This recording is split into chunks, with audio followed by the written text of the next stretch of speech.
Another day, another audition. To those of you who are new, the way that I got the 2 films that I did last year was through a website called Backstage, and I've talked about it before in another video, but I no longer use that website to find auditions because there are a lot more auditions for projects on HBO, Netflix, and all these other streaming platforms. You can find those more on Actors Access, which is another casting site that you can use and you also have to pay for. So I've been using that, and right now I am reading these lines for an audition that's due this Saturday, but I want to get it done today. I think it'd be fun to do another showing you my audition process. I think I'm gonna have Cam read for me again. Okay, so I use this ring light and I'm gonna use my phone to film. But since I usually like it like chest up, this one doesn't go high enough to do that. So I'm gonna put it on. I'm making a vlog. I'm making a vlog. Hey, you come in here. What? Can you not hear me? Yeah, what did you say before? I said I'm making a vlog. You're making a vlog? Can you really not hear me? I'm literally right here. That's actually crazy because I'm making one too. Did you really not hear me or you were just joking? Just joking. Okay. That's crazy because I'm making one too.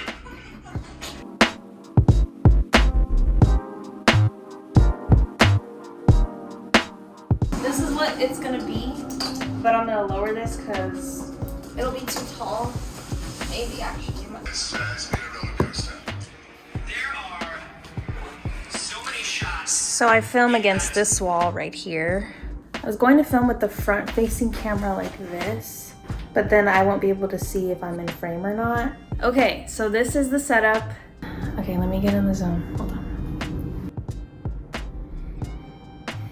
Don't smile! Okay. Well, you're starting it off, but just wait a couple seconds. Damn it! Alright, you need to look over the last page. Look over the last page. I liked that take too, and then, okay. What do you think? Any feedback? No, you're doing good. And I just started No, swimming. I wasn't ready. Okay, I'm sorry. Alright, it's fine. Alright. It's fine if it's a little off. I'm serious now. Take a step back. What? You can't laugh. This is a serious scene. Alright. Lock in and don't be so fast. Because you can't keep up with it. No, because they're not gonna like that. Alright. Oh my god, I'm forgetting everything. Alright, you take a look over it. Okay. I'm gonna go to the bathroom. We're gonna do one more. So sometimes they'll ask you to do a slate. You usually will say your name, your height, your age, where you're from, and if you're able to work in the area that they would be filming in. And then they also asked for a full body slate, which is showing my full body, obviously. So I put them side by side. I forgot to film me going through the footage, but I picked the take that I liked the best. And I'm exporting it and I'm about to upload it onto Actors Access so they can see it. Did some color correction just to make it look a little nice. This is like kind of what it looks like though, the website. All right, my audition has been submitted and now we wait. This is the life of a beginning actor. I'm gonna start taking another acting class soon. I don't know which one yet, but gotta keep these skills sharp. Thank you for watching my half of the video, and now here's Alexis. What's up everybody? Welcome back to our channel. My name is Alexis and today we're going to be doing something a little different. I'm going to be reviewing all the books that I've read. So I've been reading for like a year now and it wasn't something that I liked before and now I got into it. I will be rating these books from 5 to 1, 5 being the best and 1 being the worst. So I'm going to start off with my 5, so let's get into it. So the first 5-star read that I will be mentioning is called The Stranger in the Lifeboat. It's a short read. It's really good. These passengers were on like this big yacht and it blew up. And now they're on a lifeboat and they've been out on sea and they come across this man who appears and they save him from the water. This man claims to be God and he says that if you believe that I'm God, you will all be saved. Everyone's like, this man's crazy, he's not God, he's not gonna save us. So it basically goes through the journey of Benji, which is the main character. Honestly, I finished this book and it was just a really good read. Like, I got really close to Benji, the main character. You felt all the emotions he was feeling. It was just a really good ending. Everything tied in so perfectly. It's a little bit of like a faith book. It's not a religious book, but it like makes you think like, I even bought it for my friend because it was really good and I gifted it to her. My next 5-star is called You Are a Badass. This is a self-help book. This author is really funny and witty, and she talks about a lot of personal experiences and ties in like personal stories. Just the way she writes just makes you like motivated. Like, she talks to you like she's your friend. Basically, get your ass up and do something about your shitty life. One of the things that I tapped here is that you have to change your thinking first and then the evidence appears. Our big mistake is that we do it the other way around. We demand to see the evidence before we believe it is true. So I tabbed a couple things that inspired me that she wrote. This is a really good step 1 self-help book because it's really easy to read and get through. And she points out good habits to do to like switch your life around. This one holds near and dear to me. It is a movie. It's my #1 movie. I had to buy the novel, and it is Coraline. This little book means so much to me. I love this movie so much. I'm 22 years old and I love a kid's film. I don't know, I just needed a copy of the book. I needed to read the movie basically. And of course there's things on the book that weren't on the movie, but if you're a true Coraline fan, you have to pick up the book version because like I said, there's scenes on here that weren't in the movie. And I plan to reread this just to get like a better understanding of it, but loved it. My last 5-star read that I have is Jeanette McCurdy's autobiography, I'm Glad My Mom Died. I was super fascinated about Jeanette McCurdy before the book came out. I was really into like her story when it got public and what happened to her and how they exploited her. So I had to get this as soon as it came out. It talks about how she got into acting, her household lifestyle. There is abuse here. Her mom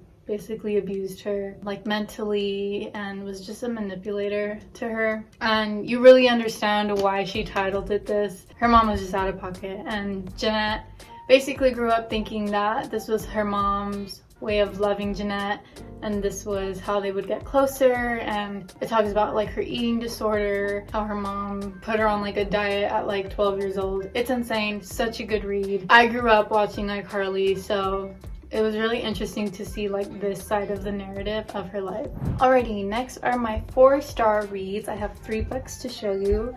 So the first one I'm gonna go into is another self-help book. It's called The Happiness Advantage. This is a really good book. The author provided like a lot of research on how basically being happy in your work life and your lifestyle can make your life better. I mean, as self-explanatory that is, he really goes into detail on how you can change your habits and how you can change the way you perceive the world. Just being an optimistic person in general benefits you. Like just looking on the bright side, like not necessarily being delusional to the bad, but like taking the bad for what it is, but also looking at like the bigger picture. Like you're fine, you have an amazing life, you're not sick, like, you know, things like that. This book is, I feel like, mainly targeted for older people in a way that they have their careers already, because he also talks about how to bring happiness into like the workplace. Another thing I took away from this book is I've met quite a few negative people in my life, and luckily that didn't rub off on me. And he also talks about what you put out in the universe. If you believe in that stuff, you will get back. So if you're just like a bitter person all the time, you're a pessimist, like you see the negative in things, like you're just gonna have a bad life. You're just gonna be angry all the time, like you're just gonna be mean to everyone. I feel like those are like selfish people. And even before I read this book, I would consider myself a selfless person. So I resonated a lot with his writing, and it just proved to me that me being a happy person, you do get the things you want in life. If you put it out, if you're just optimistic, like I'm gonna get this, I'm gonna get a raise, like this is gonna be good for me, like it will happen to you. I really recommend this. Yeah. My next book is The Silent Patient. This was honestly one of the first books that I was like, whoa, like it really like threw me a curveball. It's about this woman who murders her husband, and she goes into a psych ward and she doesn't talk. She didn't plead guilty, she didn't plead not guilty, they just put her in a psych ward. A backstory is like her and her husband had a perfect life, like nothing to signify to murder her husband. So this psychologist comes in, also another main character, and says, I'm going to be the one to make her talk. And I don't know, you just got to see the rest if she talks or not. So I think it's really interesting because you murder your husband and then you just don't say a peep about it. Like, what happened, girl? Like, why'd you do that? My last 4-star read is The Midnight Library. It had a really good story to it. The only reason why it's 4 stars, it was a little hard to get through it. So it's about this girl who is not happy with her life, so she tries to commit suicide. She fails, and I guess she basically goes into like another dimension or another reality. I don't know. It kind of seems like it's in her head. She's basically transported into this big library with all these books, and there's a librarian who helps guide the way to this library. So basically each book is a different version of her life. So in her original life, she was a really good swimmer, but she stopped that to do other things. So each book is like if she lived in Alaska, if she did research in Alaska. Another book was if she took swimming professionally, like if she was an Olympian. If it didn't work out, it would transport her back to the library. And at the end, she just gets frustrated because no book is working out for her. Like she hasn't stayed in the alternate reality. So it's interesting. She goes through quite a few books and you read quite a few lifestyles she has. And the end was really sweet. It was kind of like, I didn't expect it, but now thinking about it, it's like, okay. This is my 3-star read. So we're going into the 3 stars now. It ends with us. They're actually making a movie about this with Blake Lively. That's going to be really interesting.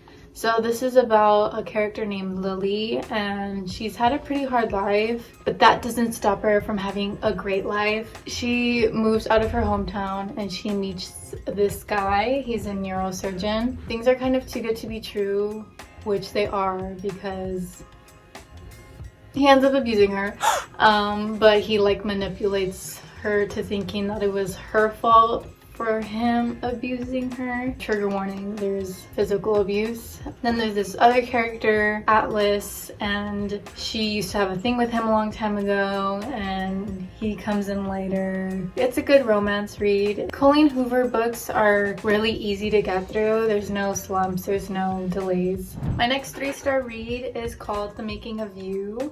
I took off the cover because it bothers me on hardcover books. I mean, it's basically about conception and pregnancy. I'm not gonna get pregnant, I don't want to get pregnant, but it just talks about like the science of what's going on inside the uterus, the embryo, all of that stuff. So basically it'll be chapters like week 5, like you're developing your midspine, your brain, your cells are working to pump your heart, to make your heart, to create, you know, things like that. So it was really interesting. I dozed off a lot because once again, this is a science book, so it doesn't really catch your attention sometimes, and sometimes I read words that I'm supposed to know that I forget, and then I'm like, wait, what does that do? It was a good read, especially if you're a science major, because it goes over things that you're supposed to know.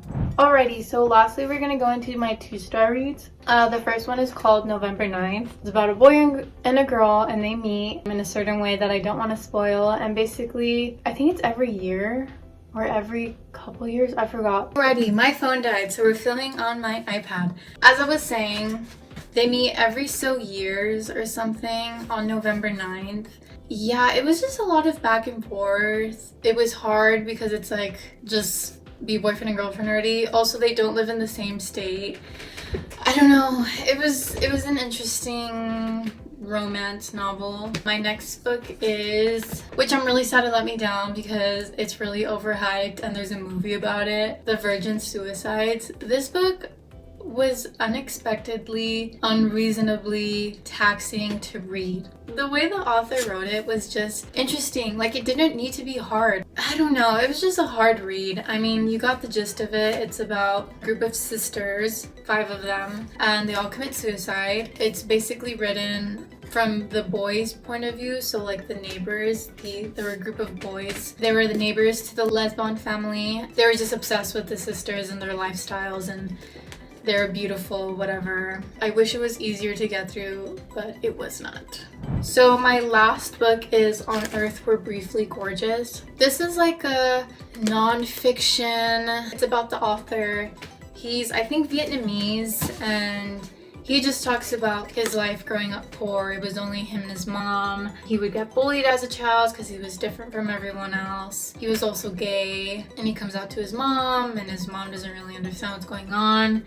So basically the main reason he wrote this book is for his mom. It even says on the back that he wrote this book for his mom to read it. Did she read it? Who knows? She doesn't even speak English. It was a good story. Like The Virgin Suicides, it was kind of hard to read. It was just kind of random sometimes, and it was hard to keep up. That's all I have to say about this book. Another book that I didn't add on here is called Veretti, and it's by Colleen Hoover. And that book is really amazing. That was one of the first books that made me start reading again. It's like a thriller, nonfiction. Twisted ending too got me like, what the heck happened? So yeah, that is the end of my book haul. Hopefully I can start adding what I've been reading at the end of every month, and hopefully influenced you to get one of these books that I read. And I hope you enjoyed.